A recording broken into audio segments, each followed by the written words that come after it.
Bismillahirrahmanirrahim. We are going to discuss this green color structure today called as gallbladder. And in this picture, you can visualize that it is present on the inferior aspect of your liver. Can you see it? It's a pear-shaped organ having the body and a neck portion. What it does in your body? It has to store the bile which is being produced by your liver cells. The gallbladder is supposed to not only store it and rather concentrate it while absorbing excessive water. First of all, we should follow the biliary tract or biliary apparatus that starts from your liver, because we are interested that the bile which is being produced in your liver, how it reaches to your gallbladder. So concentrate on the figure. You can see that initially the bile canaliculi, a minute canaliculi in the liver, they are joining to form the bile canal of Hering. You can see. And these bile canal of Hering, they are combining to form the bile ductule. That bile ductule, now they are rejoining, and finally they have to form the left and the right hepatic ducts. And as you can see, these left and right are going to form a common hepatic duct. Now what is that? These all duct system. Now after that you have to concentrate from the gallbladder. There is a duct called as cystic duct that has to be joined with that of the common hepatic duct. What now they form? These two combinedly to form the common bile duct, CBD. The word is used. And where it is going to be entered? It has to open into your small intestine, that is the duodenum. Let me show you the duodenum, which is a C-shaped structure here. And we can see that this CBD is going to open through the major duodenal papilla. After that, we have to concentrate on the next picture. In this diagram, I want to show you the hepatocytes in the liver, and you can see from their margins, you can observe the bile canaliculi. These bile canaliculi are joining to form the bile canals of Hering, and they are going to form the bile ductules, right? And we know that this is the area where the bile is produced, and now that is transported to your gallbladder.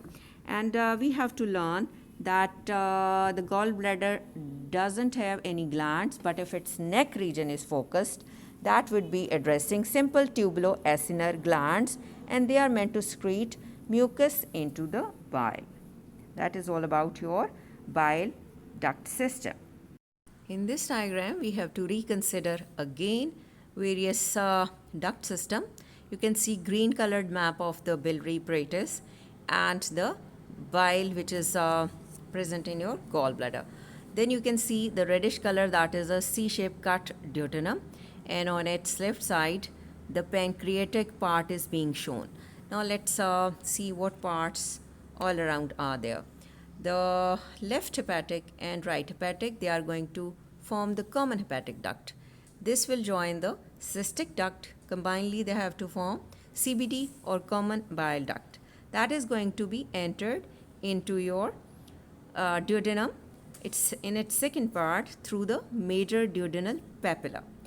This area is an opening in the duodenum, and you can see this is the pancreas, and it would be showing the main pancreatic duct in it. And I would show you something else, that there is another. This is the accessory pancreatic duct. So the main pancreatic duct approaching your common bile duct, and here they form hepatopancreatic duct or ampulla of Vater, and they are combining to form to be entered into your this major duodenal papilla of the duodenum to open in it. And this accessory pancreatic duct is going to be opened into your duodenum through minor duodenal papilla. As we can see that the bile and the pancreatic juice now have arrived into your duodenum through the major duodenal papilla. Now we have to learn that how the stored bile from the gallbladder has reached to your duodenum. That happens with the contractility of your gallbladder muscularis. And how it happens? Basically, when you ingest fat in your food, what is going to happen? That it stimulates the release of cholecystokinin, that is a hormone, from your enteroendocrine cells of small intestine. And this cholecystokinin that causes the contraction of your muscularis of gallbladder, and as a result the bile will be coming towards your duodenum. And there could be sometimes that your gallbladder should be removed due to the underlying stone formation or inflammation or obstruction, and the direct flow of your bile from the liver occurs when we remove it surgically, and leading to few consequences on your digestive process. Now in this picture you can visualize the gallstone present in the gallbladder, and they basically consist of the cholesterol inside, and sometimes the pigments inside could be due to the excessive unconjugated bilirubin, and then can be resulted from chronic hemolysis due to sickle cell anemia, and that can cause, you can see in the picture, leading to the obstruction of your biliary apparatus, and the condition called maybe acute or chronic cholecystitis that occurs, and we have to treat it surgically. Now you can visualize the histological section of the gallbladder. First of all, you see that the mucosa, which is the innermost layer of the gallbladder, is thrown into so many crepes or folds. The mucosa consisting of the epithelium, which is simple columnar lined with the few microvilli. Then you find the loose connective tissue lamina propria underlying, and the muscularis mucosae is not there. Rather, a very thin submucosa is mentioned in some books. Some may write it, some say no submucosa is there, but we can see it as a very thin layer. Directly, what we expect the muscularis externa. There is something special about its muscularis externa. As we know, it's a muscular hollow organ. So here, the smooth muscle fibers are randomly interlacing arrangement of smooth muscle bundles. They are present as such, and in between they could have the elastic fibers and collagenous fibers in between them, and that random arrangement of the muscularis externa, you would say, is giving good contractility to your gallbladder. Next, on its outer side, definitely the serosa or adventitia is there to cover wherever it is required. Now if we see the diagram, we can see the simple columnar cells over there having the basal oval nuclei in them. On their apical region, microvilli are present, and at the basolateral region of the epithelial cells of your gallbladder, they have got the sodium pumps present, and what they have to do, they have to actively transport your water, and they have to concentrate your bile, and that all happens with the cooperation of passive movement or osmotic movement of water from the bile. And this is how all this mechanism of concentration of bile takes place. And we know what, that there is a very prominent system of mitochondria inside your gallbladder, and we have known that the microvilli are also present there, and we expect the large intercellular spaces. So they all are advocating that actively transporting water is taking place inside to concentrate your bile. In this picture, again you can see that there is the folding of the mucosa. Let me show you. These are the folds of the mucosa. Below that, directly we can observe the muscularis layer, randomly arranged muscles present to give good contraction. Then we get the adventitia. Something important about adventitia, that it is made up of dense connective tissue, well laden with the blood vessels inside, and lymphatics and autonomic nerves that are supposed to supply your muscle bundle.